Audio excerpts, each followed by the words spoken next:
bum bum bum bum bum bum bum bum bum bum bum bum bum bum bum bum ba-da-da ba-da-da ba-da-da Big Froggy. Chapter 5, El Presidente. Outside, I got the tire off in a jiff. However, Hershey's tires took a bit more time to remove. I couldn't get the bolt loose on Hershey's front wheel. It was like they were super tightened. After I cracked and scratched, my knuckles raw, I went back inside and asked Mrs. Sutter for help. Mrs. Sutter came out and quickly loosened the nuts. I removed the tire and went straight down to the basement this time. I did not pass SPO. "Geez, Bill, what took you so long? We asked you to get the tires, not make 'em," cheeked Hershey. "Well, your tire was really wrenched on and possibly tight," I whined. Hershey was smiling broadly and almost verbally giddy. "I tightened them just for you with my dad's torque wrench before I came over." Hershey elbowed Steve, who was busy with a beaker full of red liquid. Steve looked and smiled at Hershey, then smiled at me. "Yeah, good one, Hershey, torque wrench." Steve turned and went right back to work. "Ha ha ha. Hey, what are you guys up to anyway?" I asked. Steve looked up from his work again. "3, Bill." "3? What's that?" I said, confused. "The integer after 2 is 3, Steve answered without looking up this time. "He means you should have asked, what are you 3 up to? Because Carl's helping," Hershey explained. I rolled my eyes. Steve looked at me seriously. "Bill, we're making a trap to identify the villainous deflator." "Let's call the kid just the deflator," I said. "But how's the trap work?" Steve handed Carl the beaker with red liquid. Carl poured the red liquid into the funnel, and it flowed into the long, thin length of plastic tubing. Steve started to explain. "Bill, do you remember the Mission Impossible episode where they're in the Banana Republic?" "Well, half the episodes are in Banana Republic," I said. Steve rolled his eyes. "The one where they tunnel into the vault to recover the money the El Presidente stole from the farmers?" Yeah, I think I do," I said. "Do you remember that El Presidente booby-trapped the money with an ink bomb? Well, I was thinking, why don't we booby-trap our own tires to mark the villainous deflator's hand red, literally." "You know, Steve, hearing you say the villainous deflator, I'm with Bill. Too verbose. The deflator sounds better," Hershey said. "So seriously, how's the booby-trap work?" I asked. "Oh, and by the way, aren't you a little bit worried about getting red dye on your white lab coat?" Steve rolled his eyes yet again. "It's really pretty simple. With Carl's help, we're opening a red Sharpie. We used tweezers and extracted the ink soaked in the felt insert. We then dropped it into a beaker of rubbing alcohol. A couple minutes after that, all the ink diffuses from the felt, turning the liquid red. We then took out the insert and poured the liquid into the plastic tubing. Bill, let the air out of Hershey's tire, and we'll set the first trap," Steve finished. I picked up a tiny screwdriver and deflated the tire. Meanwhile, Hershey was cutting a piece of screen in a circle. "What's the screen for?" I asked.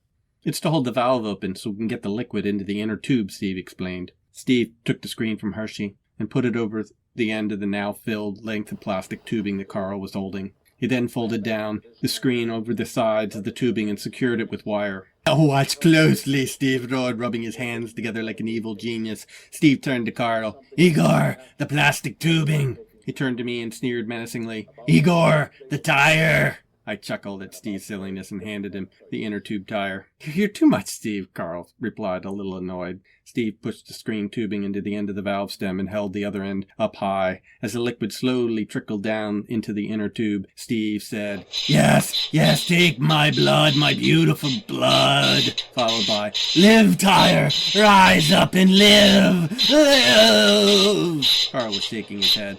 "I'm so out of here, little dudes. Good luck, Dr. Stevenstein." "Pump the inner tube up to maximum pressure," Steve ordered, still in his Dr. Stevenstein character. "Rare Ford, Steve. I love it when you really cut loose," Hershey said.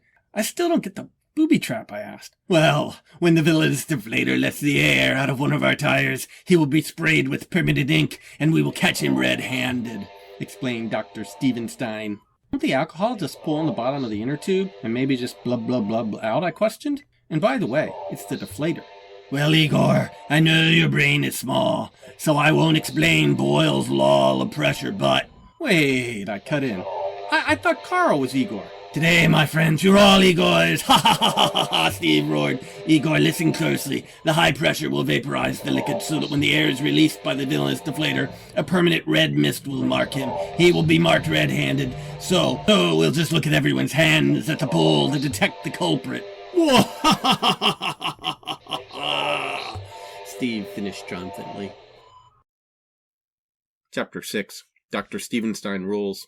We repeated the process on my inner tube, all while Steve regaled us with his Dr. Stevenstein impression. As we finished, I said, "Let's get SPO." He called me lunch and told me to shut up. Let's get lunch. Classic, Hershey joked. But pranking Spo and leaving his hand red for a couple weeks will lead to a whole lot of parental discipline. Steve got that look. I mean, like he had an epiphany look. But Igor's, what if for Spo we use washable markers? Hershey narrowed his eyes and nodded with satisfaction. Now that's genius. Dust enough prank. And I, Igor, shall go to the village and fetch a fresh brain.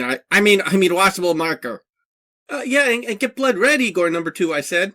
Hershey shook his head. No, Igor number 1, I was thinking de purple, my favorite color. But the annoying little brother Spo copycatted as his favorite color. Igor number 1, fetch the annoying copycat's tire. Chop, chop, Dr. Stevenstein ordered. I was confused. Am I number 1 or am I number 2? You're Igor number 1, Steve yelled menacingly. Now fetch me the tire! Hey, wait, what if Spo sees me messing with his bike I won? Well, I'll stand guard, Hershey explained. But Spo and Neo are stuck like glue to the TV, so you don't have to worry. Anyway, why should I have to get the tire? I shot back. You're more mechanically inclined. See how fast you got off my tires? And how accurately you solved the mailboxes, Hershey Joe? I huffed and set off, but it all went well for Igor number 1, me, as I quickly removed Spo's tire and returned down to Dr. Stevenstein's lair without being seen. Steve loaded the tire with the washable markers Igor number 2 had retrieved. Steve handed the tire back to me. Igor number 1, replace the tire on the villager's bike. What villager? I asked. Steve rolled his eyes. I was trying to stay in character. I meant Spo's bike. Oh, as I sneaked down the hall, carrying the tire, Hershey followed. I peeked into the TV room. Spo and Neo were still glued to the TV. Hershey poked me. I looked up and gave him a wave to move it along. I was quickly out the door and had the wheel and the front axle in a jiffy. Just then, Hershey whistled from the front door. I looked up and saw Hershey slashing at his neck. I just managed to finish tightening the bolt when Spo and Neil came out of the door, talking. Spo was whining. Can't believe my mom kicked us out right in the middle of Schoolhouse Rock. It's educational. Well, I want to give her an interjection, said Neil. The end of chapter 6.